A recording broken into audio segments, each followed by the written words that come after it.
ನಮಸ್ತೆ ಸ್ನೇಹಿತರೆ, ವಿಜಯ ಸಂಗಮ ಅಕಾಡೆಮಿಗೆ ಸ್ವಾಗತ. ಇಂದಿನ ಶೀರ್ಷಿಕೆ ಸಂಗ್ರಹ ಸಂತೃಪ್ತಿಗೆ ಅನುಗುಣವಾಗಿರಬೇಕು. ರಾಮ ಸೀತೆಯನ್ನು ಮದುವೆ ಮಾಡಿಕೊಂಡು ಅಯೋಧ್ಯೆಗೆ ಬಂದ. ಆಗ ದಶರಥ ರಾಮನಿಗೆ ನೀನು ಕಾಡಿಗೆ ಹೋಗು ಎಂದ. ಆಗ ರಾಮ ಸೀತೆಗೆ ನೀನು ಕಾಡಿಗೆ ಬರುವುದು ಬೇಡ, ಇಲ್ಲಿಯೇ ಆರಾಮಿರು ಎಂದ. ಆದರೆ ಅದಕ್ಕೆ ಸೀತೆ ಒಪ್ಪಿಕೊಳ್ಳಲಿಲ್ಲ. ರಾಮನಿಲ್ಲದ ಅಯೋಧ್ಯೆ ಕಾಡಿಗೆ ಸಮ, ರಾಮನಿರುವ ಕಾಡು ಕೂಡ ಅಯೋಧ್ಯೆಗೆ ಸಮ.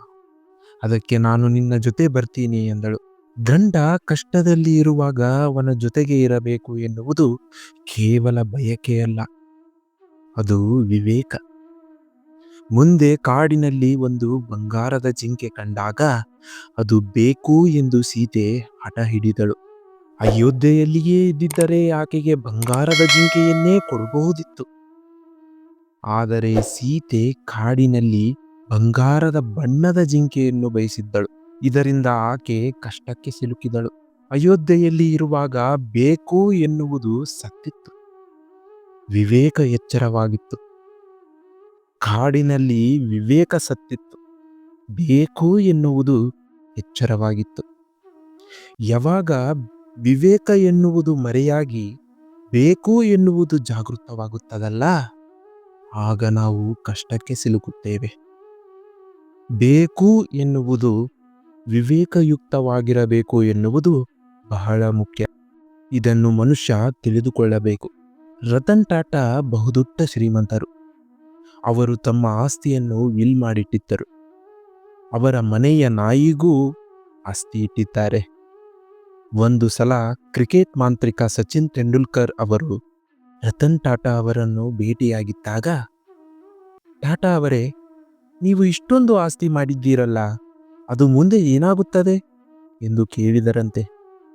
ಅದಕ್ಕೆ ರತನ್ ಟಾಟಾ, ಭಾರತದ ಆರ್ಥಿಕತೆಗೆ ಅನುಕೂಲವಾಗುವುದಾದರೆ ನನ್ನ ಎಲ್ಲ ಆಸ್ತಿಯನ್ನು ದೇಶಕ್ಕೆ ಬರೆದುಕೊಡುತ್ತೇನೆ ಎಂದು ಉತ್ತರಿಸಿದರಂತೆ.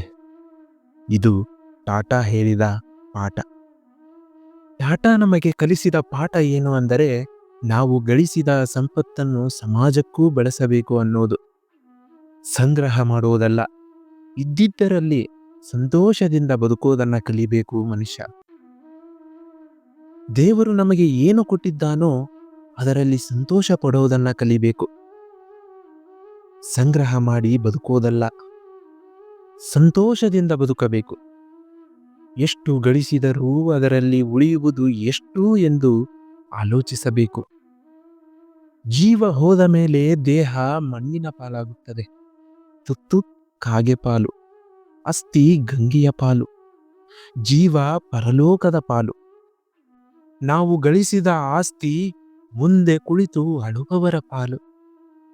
ನಮ್ಮ ಹಿಂದೆ ಏನೂ ಬರುವುದಿಲ್ಲ, ನಮ್ಮ ಜೊತೆ ಬರುವುದು ನಾವು ಜೀವನದಲ್ಲಿ ಗಳಿಸಿದ ಒಳ್ಳೆಯ ಕಾರ್ಯಗಳ ಫಲ ಮಾತ್ರ.